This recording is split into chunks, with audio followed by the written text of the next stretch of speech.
بسم اللہ الرحمن الرحیم۔ کیا آپ ان 7 سوالوں کے جوابات جانتے ہیں؟ سوال نمبر 1، جنت کہاں ہے؟ جواب، جنت 7 آسمانوں کے اوپر 7 آسمان سے جدا ہے، کیونکہ 7واں آسمان قیامت کے وقت فنا اور ختم ہونے والا ہے، جبکہ جنت کو فنا نہیں ہے، وہ ہمیشہ رہے گی۔ جنت کی چھت عرش رحمان ہے۔ سوال نمبر 2، جہنم کہاں ہے؟ جواب، جہنم 7 زمین کے نیچے ایک ایسی جگہ ہے جس کا نام سجین ہے۔ جہنم جنت کے بازو میں نہیں ہے جیسا کہ بعض لوگ سوچتے ہیں۔ جس زمین پر ہم رہتے ہیں یہ پہلی زمین ہے، اس کے علاوہ 6 اور زمینیں ہیں جو ہماری زمین کے نیچے ہماری زمین سے علیحدہ اور جدا ہیں۔ سوال نمبر 3، سدرۃ المنتہا کیا ہے؟ سدرہ عربی میں بیری اور بیری کے درخت کو کہتے ہیں، منتہا یعنی کہ آخری حد۔ یہ بیری کا درخت وہ آخری مقام ہے جو مخلوقات کی حد ہے، اس سے آگے حضرت جبرائیل امین بھی نہیں جا سکتے۔ سدرۃ المنتہا ایک عظیم الشان درخت ہے، اس کی جڑیں چھٹے آسمان میں ہیں اور اونچائیاں 7ویں آسمان سے بھی بلند ہیں۔ اس کے پتے ہاتھی کے کان جتنے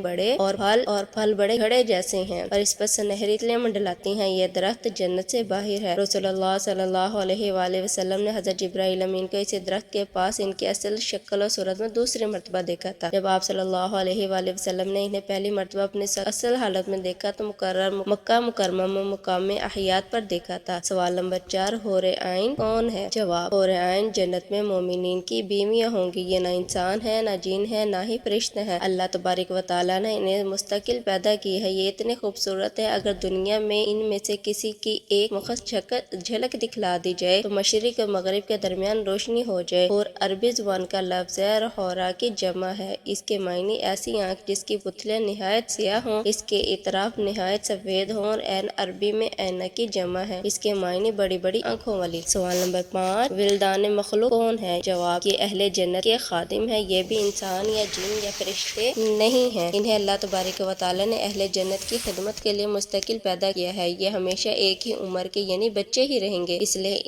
لیے انہیں الولدان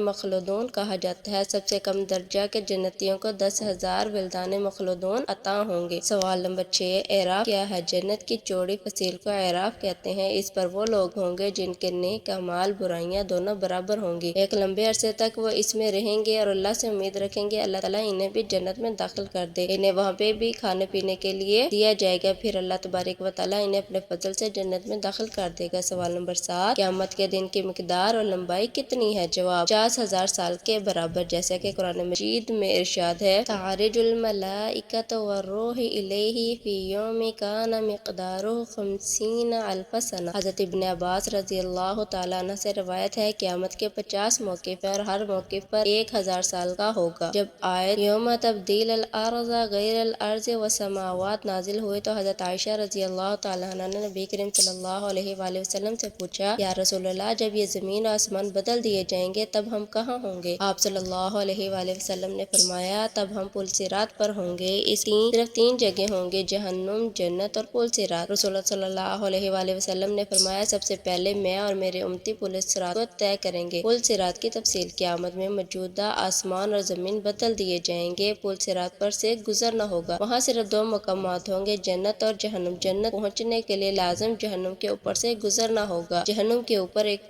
پل نصب کیا جائے گا، اس کا نام صراط ہے، اس سے گزر کر جب اس کے پار پہنچیں گے وہاں جنت کا دروازہ ہوگا، وہاں نبی کریم صلی اللہ علیہ وآلہ وسلم موجود ہوں گے اور اہل جنت کا استقبال کریں گے۔ پل صراط درجل صفات کا حامل ہوگا، نمبر 1 بال سے زیادہ باریک ہوگا، نمبر 2 تلوار سے زیادہ تیز ہوگا، نمبر 3 سخت اندھیرے میں ہوگا، اس کے نیچے گہرائیوں میں جہنم بھی نہایت تاریکی میں ہوگی، سخت بپھری ہوئی اور غضبناک ہوگی، نمبر 4 گناہ گاروں کے گناہ اس پر سے گزرتے وقت مجسم اس کی پیٹھ پر ہوں گے، اور اگر اس کے گناہ زیادہ ہوں گے تو اس کے بوجھ سے اس کی رفتار ہلکی ہوگی۔ اللہ تعالی ہمیں اس صورت میں اپنی پناہ میں رکھے، اور جو شخص گناہوں میں ہلکا ہوگا اس کی رفتار پل صراط تیز ہوگی۔ اس پل کے اوپر آنکڑے لگے ہوں گے، نیچے کانٹے لگے ہوں گے جو قدموں کو زخمی کر کے اسے متاثر کریں گے، لوگ اپنے بدعمالیوں کے لحاظ سے اس سے متاثر ہوں گے۔ نمبر 6 جن لوگوں کی بے ایمانی اور بدعمالیوں کی وجہ سے ان کے پیر پھسل کر وہ جہنم کے گڑھے میں گر رہے ہوں گے، ان کی بلند چیخ و پکار سے پل صراط پر دہشت طاری ہوگی۔ رسول اللہ صلی اللہ علیہ وآلہ وسلم پل صراط کی دوسری جانب جنت کے دروازے پر کھڑے ہوں گے۔ جب پل صراط پر پہلا قدم رکھ رہے ہوں گے تو آپ صلی اللہ علیہ وآلہ وسلم تمہارے لیے اللہ تبارک و تعالیٰ سے دعا کرتے ہوئے ہوں گے، یا رب سلم، یا رب سلم۔ ابھی نبی کریم صلی اللہ اللہ علیہ وآلہ وسلم کے لیے درود پڑھیے، آپ بھی نبی کریم صلی اللہ علیہ وآلہ وسلم کے لیے درود پڑھیے۔ اللہم صلی وسلم علی الحبیب محمد۔ لوگ اپنی آنکھوں سے اپنے سامنے بہت سو کا پھول سرات سے گزرتا ہوا دیکھیں گے، بہت سو کے دیکھیں گے، وہ اس سے نجات پا گئے۔ بندہ اپنے والدین کو پھول سرات پر دیکھے گا لیکن ان کو کوئی فکر نہیں کرے گا، وہاں تو بس ایک ہی فکر ہوگی کس طرح خود پار کر جائے۔ روایت ہے کہ حضرت عائشہ رضی اللہ تعالی عنہ قیامت کو یاد کر رونے لگیں۔ رسول اللہ صلی اللہ علیہ وآلہ وسلم نے پوچھا، عائشہ کیا بات ہے؟ حضرت عائشہ نے فرمایا، مجھے قیامت یاد آ گئی۔ یا رسول اللہ، کیا ہم وہاں اپنے والدین کو یاد رکھیں گے؟ کیا وہاں ہم اپنے محبوب لوگوں کو یاد رکھیں گے؟ آپ صلی اللہ علیہ وآلہ وسلم نے فرمایا، ہاں یاد رکھیں گے،